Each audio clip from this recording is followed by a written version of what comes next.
Selamat pagi Bapak dosen dan teman-teman. Perkenalkan, nama saya Adelina Naiktias dengan NIM 2003030016, kelas A semester 1, Fakultas Ilmu Sosial dan Ilmu Politik, Universitas Nusa Cendana. Di sini saya akan menjelaskan mengenai materi dasar-dasar ilmu politik sebagai tugas untuk ujian tengah semester mata kuliah pengantar ilmu politik. Bab 1. Sifat, arti, dan hubungan ilmu politik dengan ilmu pengetahuan lainnya. A. Perkembangan dan definisi ilmu politik. Ilmu politik merupakan ilmu yang paling tua di dunia. Di Yunani kuno, pemikiran mengenai negara sudah mulai pada tahun 450 sebelum Masehi. Di Indonesia banyak karya tulis yang membahas masalah sejarah dan kenegaraan.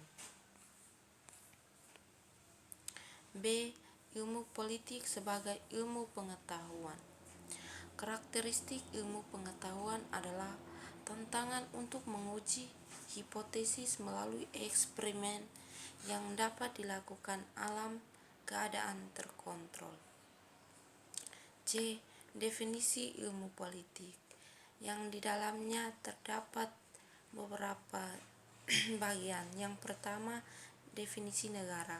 Negara adalah sebuah organisasi atau badan tertinggi yang memiliki kewenangan untuk mengatur perihal yang berhubungan dengan kepentingan masyarakat luas serta memiliki kewajiban untuk mensejahterakan, melindungi, dan mencerdaskan kehidupan bangsa. Yang kedua, kekuasaan. Kekuasaan adalah kewenangan yang didapatkan oleh seseorang atau kelompok guna menjalankan kewenangan tersebut sesuai dengan kewenangan yang diberikan. Yang ketiga, pengambilan keputusan. Dapat dianggap sebagai suatu hasil atau keluaran dari proses mental atau kognitif yang membawa pada pemilihan suatu jalur tindakan di antara beberapa alternatif yang tersedia. Yang keempat, kebijakan umum adalah keputusan-keputusan yang mengikat bagi orang banyak pada tatanan strategis atau bersifat garis besar yang dibuat oleh pemegang otoritas publik sebagai keputusan yang mengikat. Yang kelima, pembagian atau alokasi. Distribusi dalam ilmu politik adalah pembagian dan penjatahan dari nilai-nilai dalam masyarakat. D. Ilmu politik meliputi bidang-bidang filsafat dan teori politik, struktur dan lembaga-lembaga politik, partai politik dan organisasi masyarakat, partisipasi warga negara hukum, dan lembaga-lembaga internasional. E. Hubungan ilmu politik dengan ilmu pengetahuan lain. Ada beberapa ilmu pengetahuan yang berhubungan dengan ilmu politik, di mana ilmu-ilmu tersebut saling mempengaruhi antara satu dengan yang lainnya. Yang pertama, sejarah. Yang kedua, filsafat. Yang ketiga, hubungan ilmu politik dengan ilmu-ilmu sosial lain.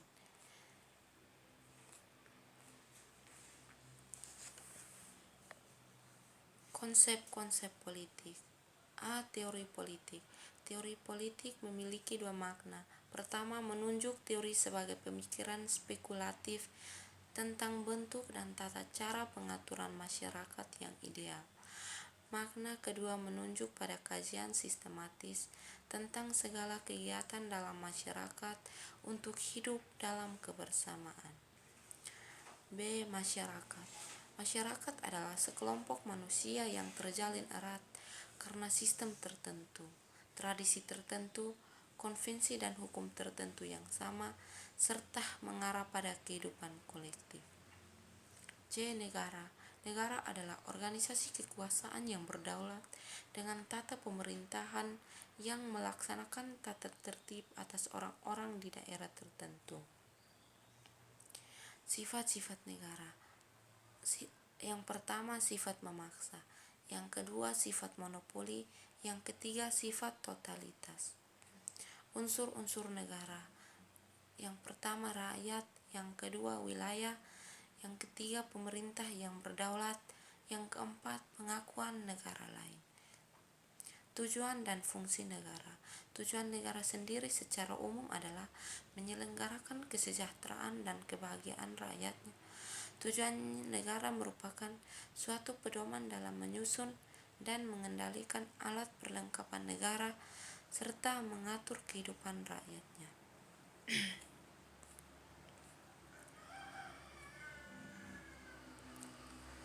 Konsep kekuasaan. Kekuasaan adalah suatu hubungan di mana seseorang atau sekelompok orang dapat menentukan tindakan seseorang atau kelompok lain ke arah pihak pertama.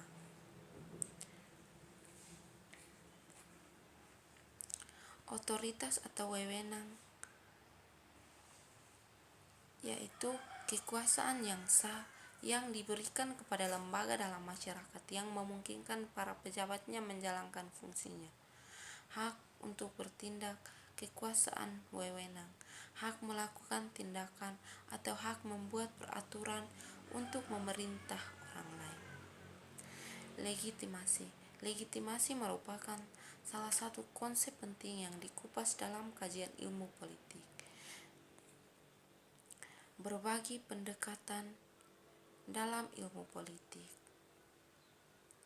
Pendekatan legal atau institusional sering dinamakan pendekatan tradisional, mulai berkembang pada abad ke-19 pada masa sebelum Perang Dunia Kedua. Pendekatan perilaku. Perilaku dapat dipahami melalui 3 pendekatan, yaitu dengan model rasional, sosiologis, dan pengembangan hubungan manusia.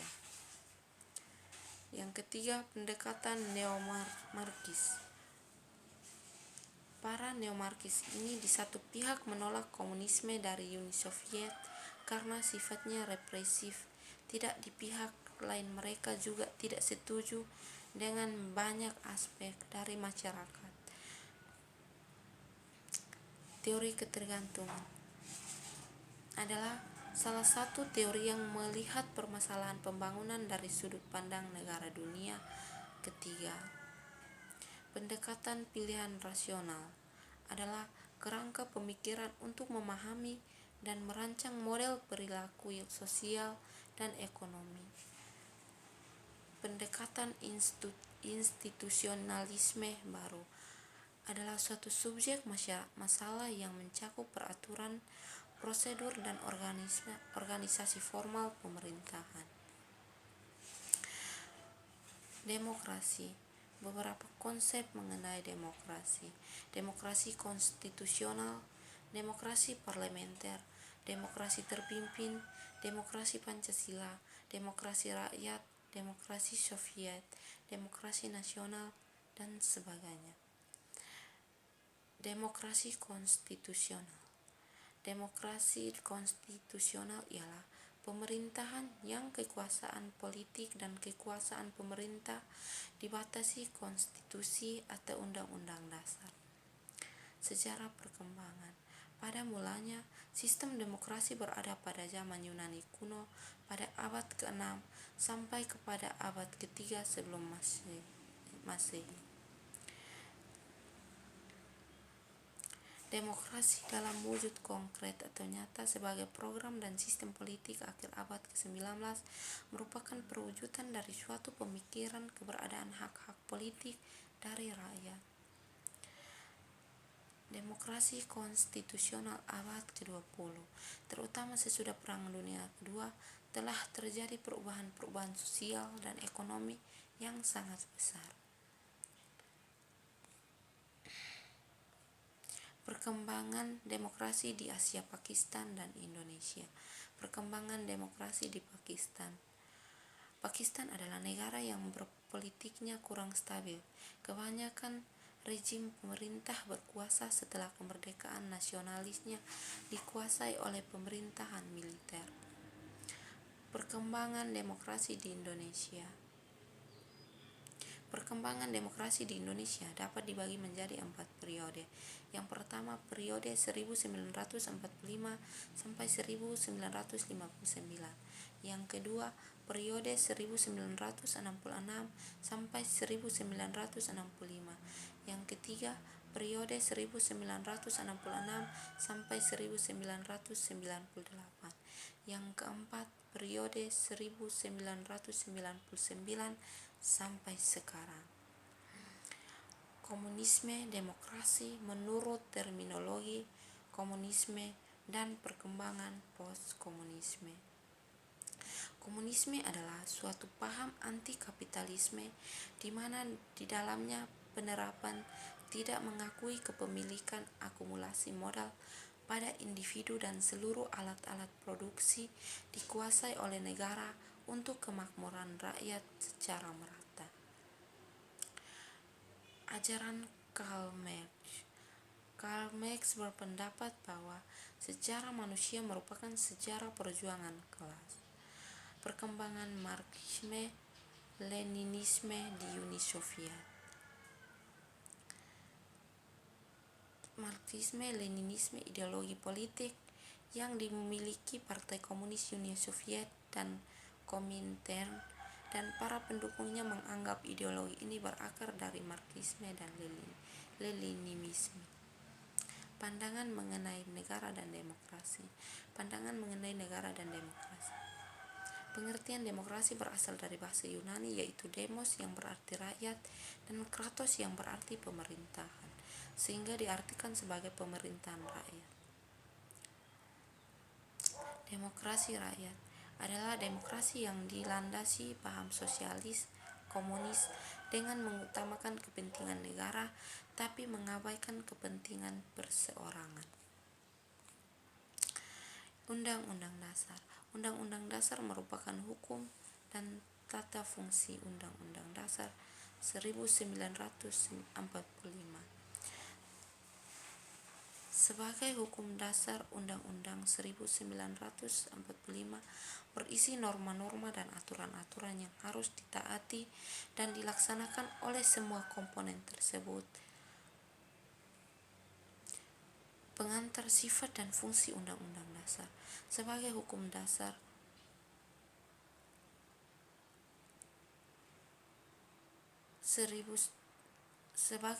dasar, Undang-Undang Dasar 1945 berisi norma-norma dan aturan-aturan yang harus ditaati dan dilaksanakan oleh semua komponen tersebut.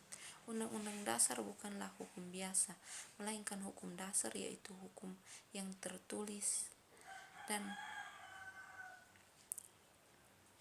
hukum tak tertulis. C. Konstitusionalisme. Konstitusionalisme adalah gagasan bahwa pemerintah merupakan suatu kumpulan aktivitas yang diselenggarakan atas nama rakyat, tetapi yang tunduk kepada beberapa pembatas yang dimaksud untuk memberi jaminan bahwa kekuasaan yang diperlakukan untuk pemerintahan itu tidak disalahgunakan oleh mereka yang mendapat tugas untuk memerintah. Ciri-ciri Undang-Undang Dasar: mengatur tentang sistem ketatanegaraan, mengatur tentang lembaga negara, legislatif, eksekutif, yudikatif, mengatur hak dan kewajiban negara terhadap warga negara, mengatur hak dan kewajiban negara, adanya perlindungan hak asasi manusia. Undang-Undang Dasar dan Konvensi. Undang-Undang Dasar tergolong hukum dasar yang tertulis. Konvensi adalah hukum tidak tertulis. Pergantian Undang-Undang Dasar. Awal kemerdekaan Undang-Undang Dasar 1945. Undang-Undang 1949, Undang-Undang Dasar sementara 1950.